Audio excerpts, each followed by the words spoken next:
শুরু হয়ে গেল আন্তর্জাতিক কলকাতা বইমেলা। রাজনৈতিক কারণে এবার বইমেলায় অংশগ্রহণ করেনি বাংলাদেশ। বইপ্রেমীদের গলায় কিছুটা আক্ষেপ থাকলেও আবুল বাশার জানালেন, বাংলাদেশের বাঙালি নিজের ভাষা সত্তায় ফিরে আসবেই।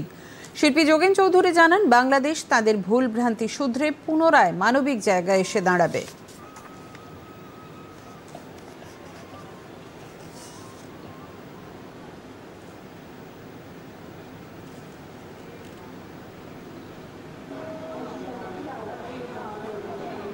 বাংলাদেশকে তার ভাষা সত্তায় ফিরতে হবে, যাই কেন হোক।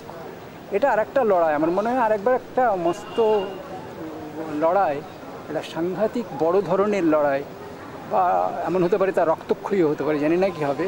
কিন্তু বাঙালি ও মানে বাংলাদেশের বাঙালি তার নিজের ভাষা সত্তাতেই ফিরে আসবে। আমি নিশ্চিত ভেতরে ভেতরে সে গুমড়োচ্ছে এখন। যদি কিছু ভুল করে থাকে তাহলে শুধরে নেবে ও, আর যদি ঠিক করে থাকে তো ঠিকই আছে, কিন্তু মনে হচ্ছে কিছু একটা গোলমাল হয়েছে। বাংলাদেশ আমাদের একই ভাষায় কথা বলে, কিন্তু কোথাও একটা ডিসকর্ড তৈরি হচ্ছে, সেটা বাংলাদেশের তরফ থেকেই সেটা হচ্ছে। আমরা টিভিতে যা খবর দেখি, এবং বাংলাদেশের কাছ থেকে আমরা এটা আশা করি না।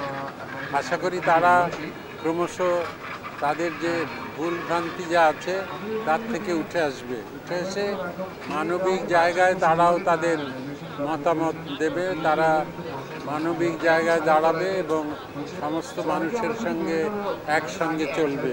প্রত্যেক বছরই যেতাম, আর এবছর যেতে পারবো না। আগামী বছরও কি হবে তাও আমরা জানি না। এ ব্যাপারটা পার্মানেন্টলি গাঁটছড়া কেটে গেল কি না বুঝতে পারছি।